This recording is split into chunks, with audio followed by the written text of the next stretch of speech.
Hey guys, it's Elaine, the Ninja Life Coach, and welcome to my channel today. Today is going to be just a gab session. I'm going to answer some of the questions that you guys asked me. I had dropped a video down and had asked you guys what you'd like to know about me, and I got a great response. So we're going to talk about that today. So sit back, grab yourselves a cup of coffee. I'll be right back.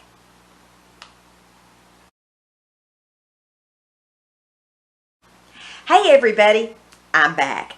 Today I'm going to answer some of the questions that you all had when I dropped the video down the other day about what was going on with my hair. I asked some of you guys to, let me know some things that you'd like to have answers to. And so I'm going to just, read this off. I've got it pulled up here on my phone, and I'm going to go one by one and just answer as many of these questions as I can. So the first question was submitted by Jean, and she wanted to know what books and movies I enjoy. I really love to read books that are Bible study books. I do a lot of reading with study books. I also love to read fiction. And my fiction kind of tends towards the Jan Karen Mitford series. I love that. I love to read any type of book about the Amish. I love to learn about their life and their devotion and things like that. I love that kind of thing. As far as more serious books, of course, I do read the Bible and do my Bible studies. I like any type of informational book or any book that I feel like is going to help me to keep you guys motivated. I read coaching books, I read coaching journals, but honestly, I don't have a whole lot of time to read anymore like I used to, and I'm hoping that I can change that a little bit after the first of the year, because I anticipate a little bit of a slowdown at the first of the year. So hoping I've got a couple of books that I want to really get into, and hoping I could read those at the first of the year. And as far as movies, I'm kind of a romantic comedy type of gal. I love humorous movies. I like anything that's got a funny plot twist in it, or I do like drama, and I love documentaries. I love to watch a documentary about anything that's related to the Tudor England. I love anything about that. That's just a part of history that I'm just fascinated with. Henry VIII just kind of fascinates me in his, craziness, but I love to read anything about the monarchy. I love to watch anything about that. I like to watch any type of documentary about early American history, and that's kind of what I tend to do. I don't watch a whole lot of regular television. I have Netflix, and I have Hulu and Prime, and I kind of tend to watch whatever documentary or movie that just kind of strikes my fancy on that. So that's kind of my books and my movies thing. So we're going to go on to the next question. Okay, my next question was submitted by Melissa, and she asked me if I had thinning hair or alopecia, and if I take multivitamins or other vitamins or minerals. I don't have alopecia, and I don't have chemo hair, but my hair has gotten a lot thinner after I went through menopause. So I am not technically a person who has a diagnosis of something, but my hair is thin. And I know here on the video it doesn't look it, but when my hair is wet or when my hair is flat, you can see my scalp in patches, and I just keep spraying and puffing and spraying and puffing until it gets kind of boosted up from my head. Now, I don't have to wear a wig all the time. I do wear wigs often, simply because there are days when I get up and I can't do the first thing with my hair, and it's just easier to pop that wig on my head. So to answer your question, no, I don't have alopecia, but my hair is thin. So the next part of the question, do I take multivitamins or vitamins? I'm not very good with that, I've got to say. I do try to take vitamin C a couple of times a week, and I need to be doing that every day, and I need to be taking supplements, but I'm really, really lax about that. And I guess that just goes with, I don't take very good care of my health sometimes, but I would recommend others to take vitamins, and I need to be doing that myself. So to answer that question, no, I don't do that on a regular basis, but I need to. I have another question here from Miss Dinah, and she wants to know how my family celebrates Thanksgiving. How many people do I have come to eat? Do I have traditional turkey and trimmings? And do they live close by? And I normally, when I celebrate Thanksgiving, I normally sometime during the day and usually of the morning, I go down to see my mother who is in an assisted living facility. And I usually have breakfast with her. We used to go out every year for Thanksgiving. I would get her, take her out, and we'd go somewhere. But she is now totally bedfast, so I can't do that anymore. So I usually go down early Thanksgiving Day and I feed her, and then I come back home. Ever since my husband passed away, my family doesn't have a traditional Thanksgiving thing that we do. My sister doesn't live here. My dad's passed away, and my daughter and son-in-law, they've got something they do every year on Thanksgiving at lunch, so we don't get together then. But last year I went to a friend's house and had lunch, and then on Thanksgiving night, we all gather at my daughter's house and we eat desserts and we watch a Christmas movie. And that's been our new tradition since my husband passed away. Now, when my husband was here, we had a big family gathering at my house every year, and we had both sets of parents, both brothers and sisters, and whomever else wanted to come. And I still to this day invite people to my house if they want to come, and I'll cook for them if anyone comes. Now, I normally do that at Christmas, but I don't really have a tradition anymore other than Christmas night. I go to my daughter's, and we eat desserts and we watch that Christmas movie. And that's kind of my family's time together on Thanksgiving. My daughter last year, she asked me to go with her on her lunchtime plans. They always include me, but last year I decided to go with a friend over to their house, and we just had a great time at lunch. And I never know what my mom's health is going to be like on Thanksgiving Day, so I kind of leave that day kind of open as far as my plans go. So that's kind of what we do on Thanksgiving, not really any set plans, and that's kind of it for us. And I do live close by to my family. My family lives less than 2 minutes from me. My daughter's house is right down the road, and so we do get to see one another very often. So that's really good, and that's something after my husband died, about 6 months after he passed away. We lived way out in the country. I was about 45 minutes from my daughter, and I sold that house and I moved over here where I could be close by to my daughter and my grandchildren. So on to the next question. Okay, I have another question here from Judy, and she asked me, she'd like to know more about my childhood. What makes you the woman you are? What was your experience with narcissism? Were you always a Christian, a product of your upbringing, or did you experience a decisive moment of spiritual enlightenment?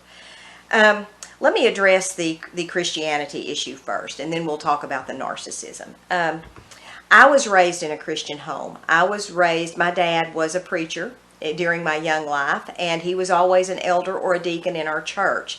And my mother was just a real good, godly woman. So I was raised in a very strong Christian home. Now, when I was about 17, 18 years old, I kind of made a departure from the faith, and I got married, and that ended up in a divorce. And I did not serve God for many years of my life. I just stayed away from God. But I guess it's probably been about almost 20 years ago now, I had an encounter with God on my way home from work. And I don't mind telling about this here on the channel. I was driving home from work, and at the time I was a counter manager for Lancome Cosmetics and a makeup artist. And I was driving home from work, and I had worked late that evening. It was during the Christmas season, and I had been at the store till like 11 o'clock that night. So I get in the car, and I started driving home, and I turn on my radio. And the reception is terrible. It's raining, and it's got a little bit of a stormy weather going on. And so I'm fiddling with my dial. It was back when you had to turn the dial to get something. And I was fiddling with my dial, trying to get a station, and I couldn't find a station with anything except preaching on it. And that really wasn't what I was looking for, because I wasn't necessarily at a place I didn't think in my life where I could, receive that. But that was the only thing I could get, and I was just kind of in the mood to hear something. And now I know I was in the mood to hear from the Lord. but the preacher on that particular radio station was talking about the sheep, and about how there were 99 sheep and one was lost out here in the wilderness, and the shepherd left the 99 and went hunting for that one sheep. And that really touched my heart, and I really feel like at that moment, that's one time in my life I can honestly say I feel like God spoke to me and said, you are that one sheep, and I'm coming after you. And I just pulled over by the side of the road, and I wept and dedicated my life that night to the Lord. And I have, by the grace of God, ever since then been walking with Him. Now, every day has not been a good day, but every day is a good day with the Lord. You know, the days that are bad are the days that, you know, that's just an excuse for me to cling tighter to the Lord. But I know what I'm going to do if I'm left to my own devices. And it's not a pretty sight. It just isn't. So I have learned over my years on this earth, I've got to stick close to God in order for me to be a disciple. I really have to do that. And I have ever since that encounter. Have I stumbled and fell? Many times I have. But I've gotten back up. God has been gracious to help me up, to set me back on my feet and set me back on the right track. So to answer the question, yes, I did live in a Christian home, and I grew up with godly principles, and I'm so thankful for that. And I wish my testimony was I had been walking with the Lord since I was 5. Unfortunately, that is not my testimony, but by the grace of God, it is for the last 20 years. So now on to the narcissism question. I have had experience with a narcissist. I have had extensive experiences with more than one narcissist. And being involved with a narcissist in whatever area of your life that it is a real challenge, because narcissists have an agenda, and that agenda is about them mainly. And it's whatever makes them soothe that craving that they have inside of them. That's what that narcissist longs to do. And my experience with that has been that it's just tough. And I learned after dealing with that for so many years that if you can just if I could just take a moment to breathe before I responded and just think before I responded, that the narcissists in my life and I got along much, much better. And it's definitely a walking on eggshells. Now, should you have to stop and think before you speak? No, you should be able, when you're in any type of relationship with someone, there has to come a point where there's honesty and there's an exchange of dialogue that's honest and open. You don't have that so much with a narcissist. You don't, because they don't want that. They want what they want, and that's pretty much it. So that's one thing that I did learn from dealing with narcissists over the years is you just, it's a challenge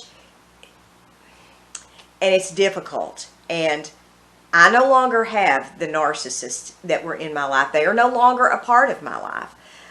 Some have passed on to be with the Lord, and some are just people I do not associate with anymore, just simply because the drain that it was taking on my mental health was not worth me maintaining the relationship. It simply wasn't. So that's kind of my experience with narcissism, and let's just go on to the next question. Okay, so part of this question that I just now saw that I didn't see before, and I'm going to read it. It says, what other life experiences besides widowhood have led to your spiritual growth in the right direction? One thing that I can honestly say that has really helped me to maintain my spirituality and maintain my discipleship with Christ has been, I have made it a point to connect very strongly with other believers. And I would urge you to do the same. If you're not going to a place, or you're not having an in-home Bible study or a small group or something like that, you can be a Christian and not go to church and not do that. You can. But it's much, much more difficult if you don't have someone that coming alongside you, number one, holding you accountable, and number two, encouraging you in your walk. because sometimes, no matter how strong that we are, we all need that. So there have been many life experiences that led me to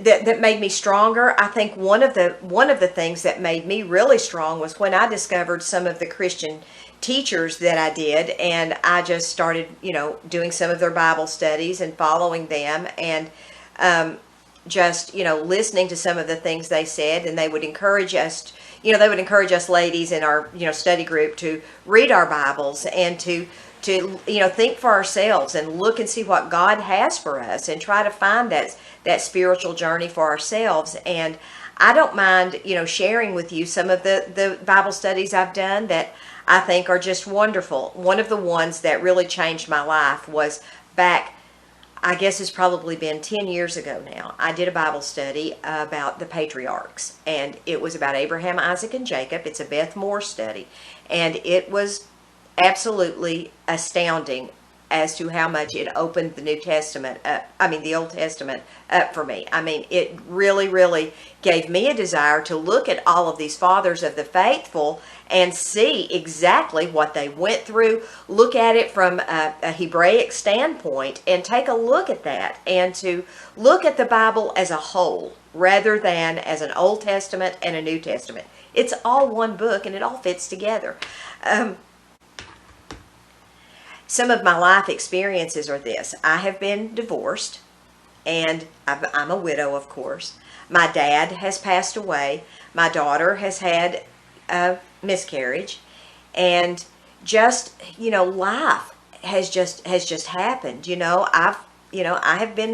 I'm a victim of abuse. I was a victim of domestic violence, and all those things that happened to me, it made me who I am. It's not so much that I can say, oh, this experience changed me or that experience changed me. Widowhood, definitely, I can say that totally changed me. But everything just kind of culminates into making me who I am today. And for better or for worse, that's who I am who I am. And I am unapologetic for it. And after relating for so many years with people who had narcissistic tendencies or who were actual overt narcissists, it's made me really appreciate the ability to say, I am who I am. And, pretty much if people don't like that, then, they can go hang out with somebody else. I don't know what else to tell them. Now, I'm not going to go out of my way to make people mad, but I really have accepted who I am, and I feel very passionate about helping others to accept who they are. We're only given one life here on this earth, and we're only given the gifts that we have, that God gave us these gifts for us to help others, and very passionate about using those to help others and to glorify God. So I can't honestly say it's been one experience, but life has been an experience, that's for sure. And I've had my share of bad things, but I don't think it's necessarily any more than anybody else has had. And my dad said something. My dad was diagnosed with cancer back in 2010, and he passed away in May of 2010. And so I asked him, I said, do you ever ask why, Dad? My dad and I were real close, and he said, I said, why you, why me? I said, you ever ask that? And he said, why not me? He said, why not me, Elaine? He said, would I wish this on somebody else instead of me? He said, I can't do that. So he said, why not me? He said, it's part of being human. And I agree with him. It is. It's kind of part of the human condition. Even Jesus said every day has trouble of its own. And, rain does fall on the good and the bad. And that's just our life here on this earth. And sometimes it doesn't rain on us, and sometimes it does. And that's just our life. And, it's how we face that rain. Do we face it with God, or do we face it without God? Do we face it with joy, or do we face it with despair? That's kind of our choice. You know, even if we feel despair, that doesn't mean that we have to live in despair. And I am a big believer in that, because I know one of the most despairing times of my life was when my husband passed away. And I thought I would never get over those overwhelming feelings of despair that would just come at random places. And I thought, you know, I'll never be myself again. And you know what? That stops after a while. And you know what?